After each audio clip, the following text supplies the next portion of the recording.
हाँ, अभी आप क्या बोल रहे थे?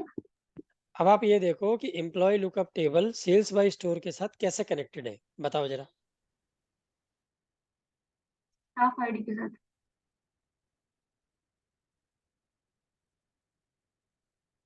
स्टाफ आईडी के साथ कनेक्टेड है। स्टाफ आईडी के साथ कनेक्टेड है। अब अगर आप स्टाफ आईडी को सेल्स बाय स्टोर से निकालोगे तो आईडी से तो आप किसी का नाम नहीं पता कर पाओगे ना। उसके लिए आपको क्या करना पड़ेगा, नाम के लिए आपको डायमेंशन टेबल बनानी पड़ेगी। तो फैक्ट टेबल और डायमेंशन टेबल में ये डिफरेंस होता है कि जो फैक्ट टेबल होती है वो ट्रांजेक्शनल डेटा होता है उसमें, जिसमें ट्रांजेक्शन्स होती हैं। ठीक है। और जो डायमेंशन टेबल होती है वो उस फैक्ट टेबल के डायमेंशंस होते हैं। हाँ जैसे कि मतलब। आप एक काम करो, रिपोर्ट व्यू में जाओ, रिपोर्ट व्यू में क्लिक करो। ठीक है। यहाँ पर एक नया पेज इंसर्ट करो। हाँ, यहाँ पर क्या करो, एक टेबल बनाओ जिसमें आप स्टाफ आईडी डालो। किससे डालोगे, सेल्स बाय स्टोर से डालना।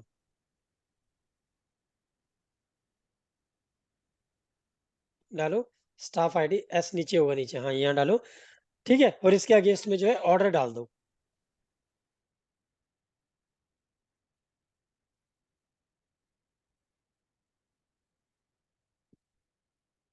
अब आपको आईडी से तो नहीं लग रहा ना पता कि क्या नाम है, तो नाम के लिए आप किस में जाओगे, एम्प्लॉय लुकअप वाली टेबल में जाओगे। एम्प्लॉय लुकअप में जो आपका नेम होगा, जाओ एम्प्लॉय लुकअप वाली टेबल में जाओ। नेम है ना, जो फर्स्ट नेम लास्ट नेम है ना, फर्स्ट नेम को क्लिक करोगे। ये देखो, अब यहाँ पर एक स्टाफ आईडी को डालो दोबारा।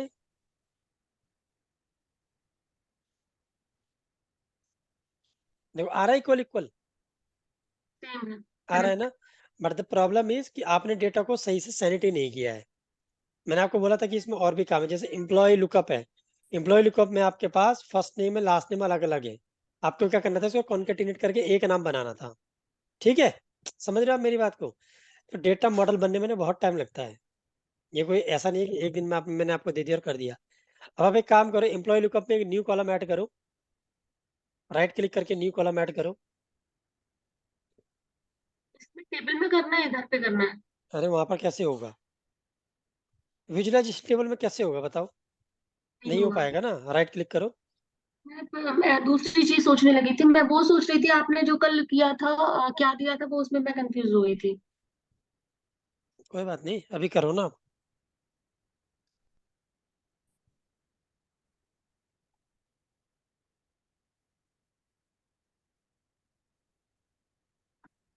इसका फर्स्ट नेम लास्ट नेम को कॉन्केटेंट। हाँ, यहाँ पर लग दो, यहाँ पर लग दो फुल नेम।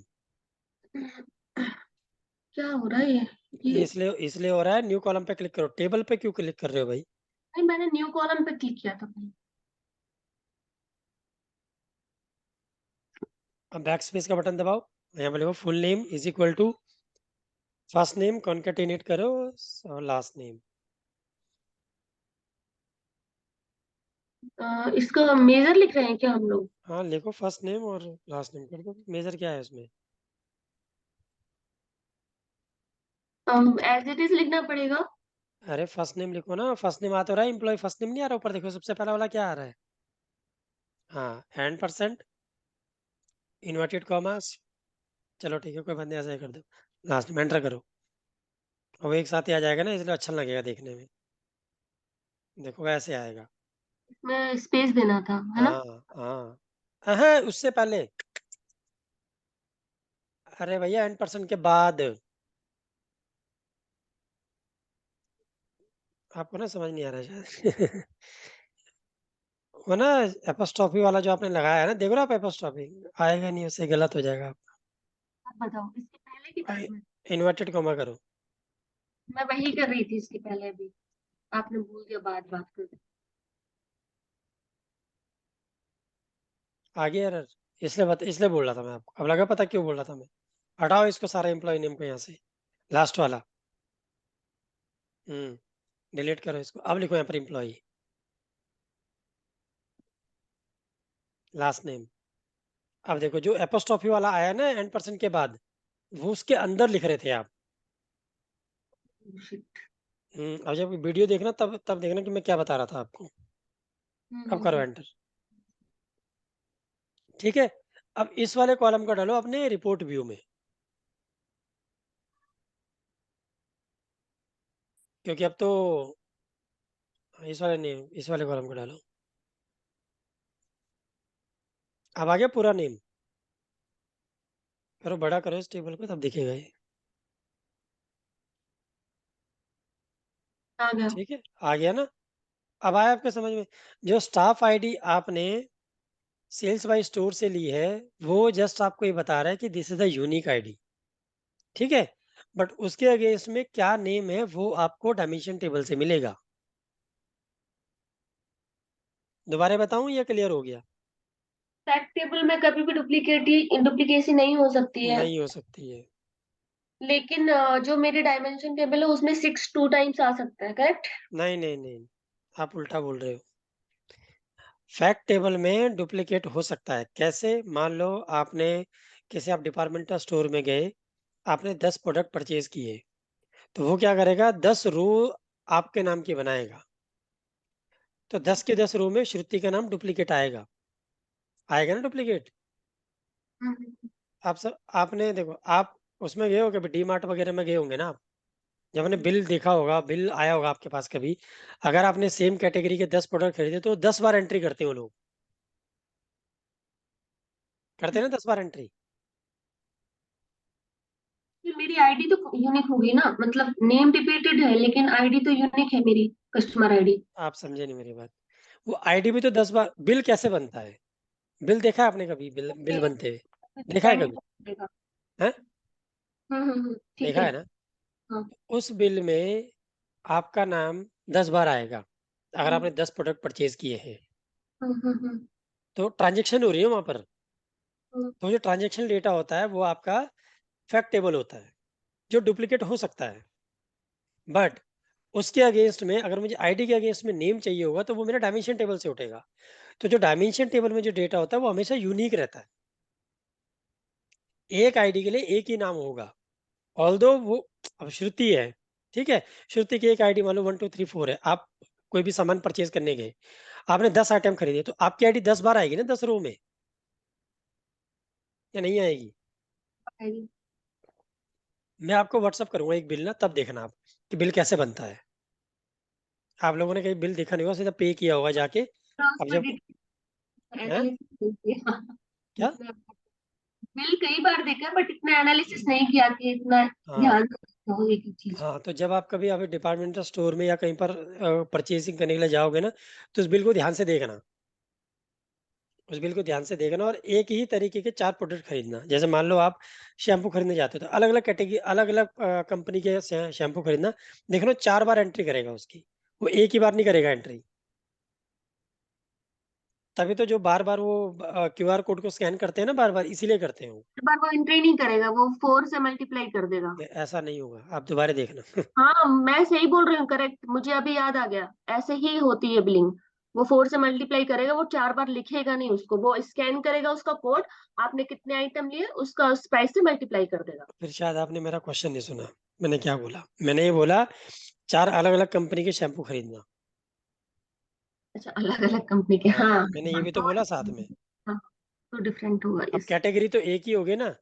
श्रुति की भी एक ही आईडी है, बट उसने 4 प्रोडक्ट अलग अलग खरीदे, 4 बार स्कैन करेगा वो उसको। हाँ, वो करेगा अलग ना अलग। 4 बार स्कैन, है ना। तो ये मेरा कहने का मतलब है। आपके बिल को देखना दोबारा ध्यान से, तब आपको पूरी पिक्चर क्लियर हो जाएगी कि डायमेंशन टेबल क्या होती है, फैक्ट टेबल क्या होती है। जो पूरे के पूरे स्टोर वगैरह बने होते हैं ना, ये ऐसे बने होते हैं, ऐसा नहीं है कि ये हवाबाजी में बन गए। तभी आपने देखा होगा सबकी सिस्टम से रखी होती है। कभी आप सोच रहे हैं ना कि एक स्टोर के अंदर इतना सारा सामान ऑटोमेटिकली मैनेज कैसे हो रहा है? कैसे पता लग रहा है इन्वेंटरी मैनेजर को कि ये खत्म हो गया, ये आ गया? कुछ तो सिस्टम होगा ना उसके अंदर बना हुआ ऐसा, है ना। तो जो आप क्यूआर कोड को स्कैन करते हो, वो डेटा जो है डेटा एनालिस्ट के पास जाता है, वो डेटा को एनालाइज करता है, डेटा पुल करता है, रिपोर्ट बनाता है कि भाई इतना सामान मैंने मंगवाया था, इतना मेरा बिक चुका है, इतने की मेरे पास डेफिशिएंसी है और इतना का मेरा इन्वेंट्री है। तब वो इन्वेंट्री मैनेजर को जाके बताता है, फिर दोबारा सामान ऑर्डर होता है, वहां से मैन्युफैक्चरिंग कंपनी से दोबारा सामान आता है। ऐसे सिस्टम चलता है। ठीक है, नहीं तो आप कभी देखना डिपार्टमेंटल स्टोर में जाना, आप पूछना ये चीज़ है, उनको वो तुरंत बोल देते हैं, ये चीज़ खत्म हो गई है। और ढूँढते नहीं है कभी वो चीज़। देखा आपने कभी उनको ढूँढते हुए? कभी नहीं करते हो सर्च। ठीक है। तो ये जो 10 टाइम्स एंट्री हो रही है फैक्ट टेबल में, वो डायमेंशन में भी 10 टाइम्स आएगी? क्यों आएगी 10 टाइम? वो एक ही टाइम आएगी ना। अरे आप समझे नहीं मेरी बात। अब मान लो 6 है, ये 6 है ना, 6। हम्म। 6 किसकी आईडी है? कारेन की आईडी है। अगर आप डायमेंशन टेबल में देखोगे, जाओ जरा इसमें जाओ, एम्प्लॉय लुकअप वाले टेबल में जाओ, व्यू में, मतलब डेटा व्यू में जाओ, डेटा व्यू में ना, हाँ, एम्प्लॉय लुकअप पे क्लिक करो। कर दिया। अब यहाँ पर 6 को फिल्टर करो स्टाफ आईडी से, या फिर किसी से भी फिल्टर करो।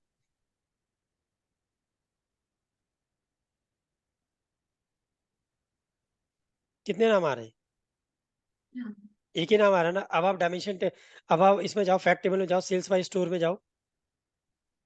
ना ना, ये पर क्लिक करो। अरे हाँ, यहाँ पर स्टाफ आईडी को 6 में, स्टाफ आईडी 6 फिल्टर करो। अरे स्टाफ आईडी शुरू, अरे यार, हाँ इसको फिल्टर करो। तब देखो कितनी एंट्रीज है। असर बाहर है, ठीक है है। ना एंट्रीज। अब उसकी डेट देखो, ट्रांजेक्शन डेट देखो। ट्रांजेक्शन डेट में जाओ ना, सेकंड कॉलम में जाओ। दिख रहा है ये? है ना, अलग अलग डेट्स है ना। अलग अलग है, हाँ। ट्रांजेक्शन आईडी भी अलग अलग होती है, देखो। टाइम भी ये अलग अलग है। आप समझ रहे हो मेरी बात, क्या बता रहा हूँ मैं आपको, या नहीं समझ रहे हो?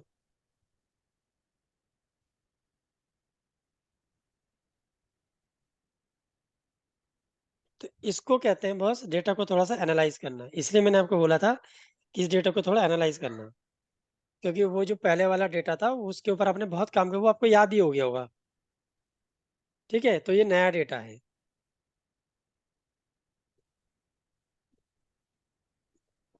डिटेल पर कभी नहीं सोचा इसके बारे में। क्या? फैक्ट टेबल और डायमेंशन बस रिलेशन कनेक्ट करके नहीं। मॉडल और ये सब डैशबोर्ड बना लेते थे, इतना डीप हाँ, कभी नहीं। ना ना, अब मैंने वही बोला ना आपको, कल कल या परसों जब भी बोला था कि इस बार जो आप पढ़ोगे ना, थोड़ा सा अलग टाइप का पावर बीआई पढ़ोगे, जो एक्चुअल में यूज होता है। अभी तक तो क्या था कि मैंने आपको डेटा दे दिया, आप उससे टर्म से फेमिलियर होगी कि अच्छा ऐसा ऐसा होता है। नाउ अब आपको ये करना है कि भैया डेटा को एनालाइज कैसे करते हैं। क्योंकि देखो, डेक्स लिखना, ये लिखना, वो लिखना, ये बहुत बड़ा टास्क नहीं है। कर पाएंगे। नहीं, यूज कर पाएंगे। अब हम्म। यहाँ पर समझने वाली बात यह है कि भाई ये इनएक्टिव क्यों हुआ, एक्टिव क्यों नहीं हुआ। तो ध्यान रखना, ये थंब रूल है, दो टेबल के बीच में एक ही एक्टिव रिलेशन होता है, दो नहीं हो सकते कभी।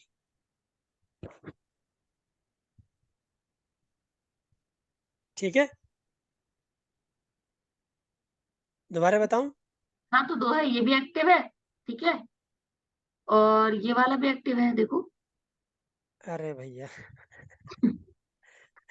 दो टेबल के बीच में, वो तो अलग हो गया, टेबल ही अलग होगी, वो तो मतलब और टू दो डायमेंशन फैक्ट से है, मैं गलत देख लिया था, मैं समझ गई, समझ गई। दो टेबल का मतलब यहाँ पर यह है, इन्वेंट्री टेबल और कैलेंडर टेबल, इन दोनों के बीच में एक ही एक्टिव रिलेशन होगा।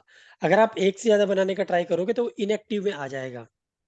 ठीक है, तो ये क्वेश्चन पूछा जाता है इंटरव्यू में कि if I have two table, one is fact table, another is a dimension table. Under fact table I have three dates: order date, purchase date or delivery date. Now I need to connect my all the date to calendar date, which is my dimension table. How it will be react? ठीक है, तो आपका क्या answer होगा यहाँ पर? In between two table we have only one active relation, other than one we have inactive relation. ठीक है, अब अब वो आपको बोलेगा कि ठीक है, इनएक्टिव रिलेशन है, if I want to use my inactive relation date, how I can use, और what is the procedure to use my inactive relation date। तो उसके लिए एक फंक्शन होता है जिसको बोलते हैं यूज रिलेशनशिप फंक्शन। तो जब भी आपको डॉटेड लाइन वाली जो कॉलम है वो यूज करना होता है, जिसके साथ वो कनेक्टेड है, तो उस समय हम किसका यूज करते हैं? यूज रिलेशनशिप फंक्शन का। मैं उतना डीप टाइम में नहीं जाऊंगा अभी, क्योंकि ये शुरू है आपका भी थोड़ा सा। तो याद रखना कि जो इनएक्टिव रिलेशन वाला जो कॉलम है, वो डायरेक्टली यूज नहीं होता है, उसको यूज करने के लिए आपको यूज रिलेशनशिप फंक्शन लगाना पड़ेगा। लेकिन जब डैशबोर्ड बना रहे होंगे तब इतना याद थोड़ी रहेगा कि कौन सा रखना रखना पड़ता है। ये रिस्पॉन्सिबिलिटी आपकी, इसी चीज के पैसे मिलते हैं आपको भाई। हम्म। या ठीक फिर है। उसका एक और है, जब एरर आ जाए तो समझ लो इनएक्टिव रिलेशन है। जब आप कुछ काम कर रहे हो और वो प्रॉपर रिजल्ट नहीं दे रहा है, मीन्स एक बार चेक कर लो कि वो एक्टिव है कि नहीं। ना रिजल्ट तो प्रॉपर देगा वो, क्योंकि आप उसमें कौन सा फंक्शन यूज करोगे, यूज रिलेशनशिप। हाँ, अगर आप कंफ्यूज हो रहे हो कि क्या हाँ, करना है, मतलब याद नहीं है एक्टिव और इनएक्टिव का। नहीं नहीं, उस वो तो देखो, जब आप अभी तक आपको आदत नहीं पड़ी ना, अभी तक आपके पास एक ही मॉडल था, सीधा सा। ठीक है। तो आप लोगों ने डायरेक्टली मेजर लिखा और काम हो गया। हम्म, ठीक है। बट अब क्या है कि आपके पास जो मॉडल है उसमें दो फैक्टेबल है, कुछ एक्टिव है, कुछ इनएक्टिव रिलेशन है। ठीक है। समझ रहे हो आप मेरी बात को? तो जब आप मेजर लिखोगे तब आपको देखना पड़ेगा। अब मैं आपको जो चीज बताने जा रहा हूँ ये है कि अगर आपको बैक डेट उठानी है तो कैसे उठाओगे आप। पर देखो थोड़ा सा ना हैवी हो जाएगा मामला। तो अभी उसके उसमें मत जाओ आप। आप तो ये बताओ कि ये जो जिनके बीच में रिलेशन बने नहीं है, हम्म। वो कैसे बनाने हैं। किनके किनके बीच में नहीं बने रिलेशन?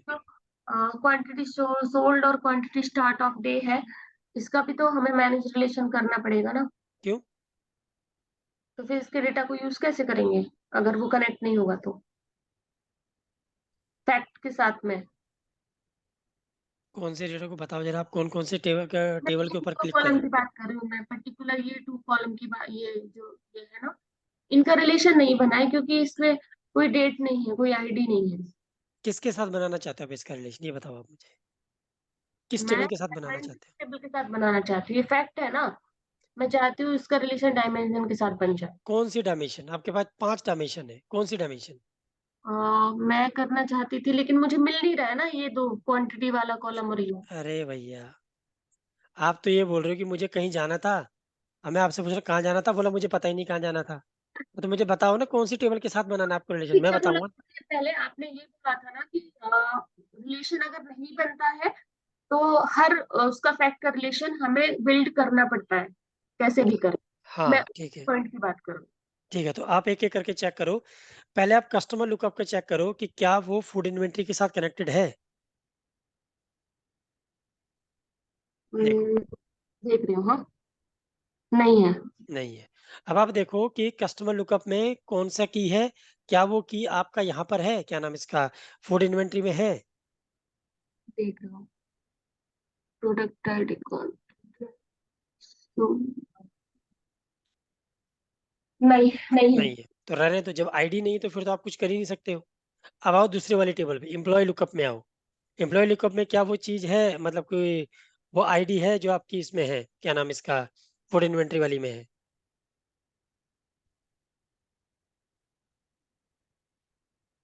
नहीं है ना, मैंने सारा ऑलरेडी चेक करने के बाद आपसे ठीक है। पूछा था, प्रोडक्ट किसी कॉलम में प्रोडक्ट नहीं। प्रोडक्ट लुकअप का, हाँ, प्रोडक्ट आईडी हो सकती है इसमें, आई गेस, है अगर ना? होगी तो करो, उसको कनेक्ट करो फिर, ये हो अगर वो जाएगा। नहीं है कनेक्टेड तो। ऑलरेडी मैंने किया हुआ है कनेक्ट, ये ठीक है। देखो। आप स्टोर लुकअप में, मैं आपको समझा रहा हूँ, मैं आपको डेटा समझा रहा हूँ। अरे अभी आपकी बैटरी गई। जाने वाली 1 मिनट होने करना, हाँ, 1 सेकंड।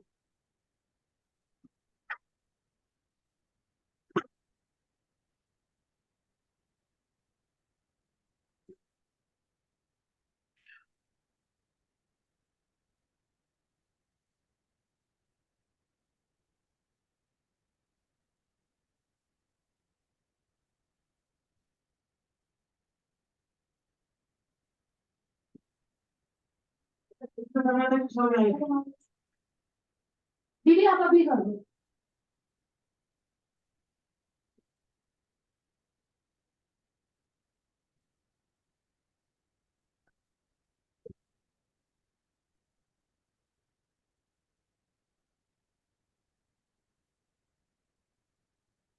अभी ठीक है। अरे बैटरी आपकी मेरे से क्या पूछ रहे हो यार? हो गया ना, नहीं हुआ, हो गया, ठीक है। ठीक है। नाउ स्टोर लुकअप में जाओ। अब आपको देखो, अब आपको समझ में आया जो आप ये बोल रहे हो, customer lookup, employ lookup directly connected नहीं है फूड इन्वेंट्री के साथ। ठीक है। हाँ, अब आप इस डेटा को समझो, इसलिए मैं आपको बार बार बोल रहा हूँ, डेटा को समझना बहुत जरूरी है। फूड इन्वेंट्री वाली जो टेबल है वो रिलेटेड है आपके स्टोर से।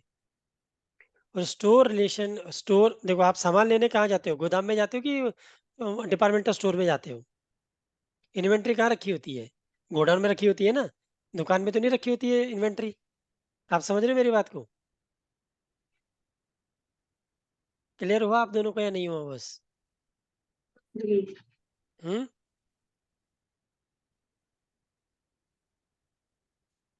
हाँ, मुझे आ गया समझ में। क्या आया समझ में? मुझे भी समझा दो जरा। मुझे आ गया है, पर अभी एक्सप्लेन उतने अच्छे से कर नहीं तो पाऊंगी। जो भी आपको आया वो बताओ। गलत होगा मैं बताऊंगा कि कहाँ पर आपने गलत किया है। क्या क्या बताना है? मतलब जो आपको समझ में आया वो बताओ। आपने बोला समझ में आ गया।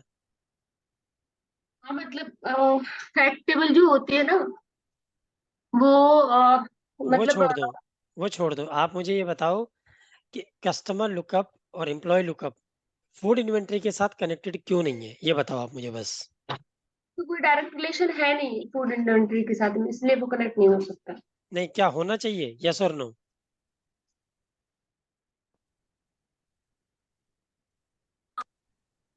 हम्म। कोई जरूरी नहीं है, कंपलसरी नहीं है कि वो डायरेक्ट कनेक्ट हो फूड अरे इन्वेंटरी। भाई, अरे भैया, जो फूड इन्वेंट्री है ना, वो दुकान वाले का हेडेक है, वो आपका हेडेक नहीं है। आप समझ नहीं रहे हो मेरी बात। जो कस्टमर लुकअप है, एम्प्लॉय लुकअप है, कस्टमर जो है वो स्टोर में जाएगा। एम्प्लॉय कहाँ होगा? स्टोर में होगा। एम्प्लॉय यहाँ पर थोड़ी होगा, फूड इन्वेंट्री वाले उसमें थोड़ी होता है एम्प्लॉय। आप समझ रहे हो मेरी बात, क्यों नहीं समझ रहे हो? तो वो इसका हेडेक है, इसका सेल्स सेल्स बेस्ट हाँ, हेडेक है ना। इसलिए जो प्रोडक्ट होगा वो स्टोर में रहेगा, मतलब उसमें गोडाउन में रहेगा। इसलिए प्रोडक्ट लुकअप और स्टोर लुकअप जो है ना, आपका फूड इन्वेंट्री के साथ कनेक्टेड है। बट फूड इन्वेंट्री जो है customer lookup and employ lookup के साथ कनेक्टेड नहीं है। क्यों? उसको उससे कोई लेना देना नहीं है। क्योंकि कस्टमर भी आपका जो है वहां नहीं जाएगा। कहाँ पर? गोडाउन में। और एम्प्लॉय भी आपका गोडाउन में नहीं रहता है, वो अलग होते हैं बंदे। हाँ, मतलब डायरेक्ट रिलेशन नहीं भी होगा तो चलेगा, इसलिए वो उसमें उतना कॉमन इसमें दिख नहीं रहा है ना। हाँ। ठीक है, आ गया। आ गया ना? इसलिए वो कनेक्टेड नहीं है। देखो, अगर आप सिर्फ ये बोल रहे हो कि मेरे मतलब का नहीं है, समझ में आ गया, तो फिर प्रॉब्लम है बस। आपको नहीं नहीं, समझना मुझे आ पड़ेगा गया। कि क्यों नहीं है ये।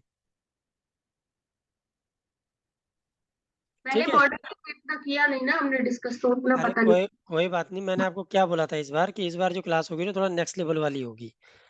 अभी ऐसा नहीं कि आपने कनेक्ट कर दिया काम हो गया। आपको समझना पड़ेगा। ठीक है।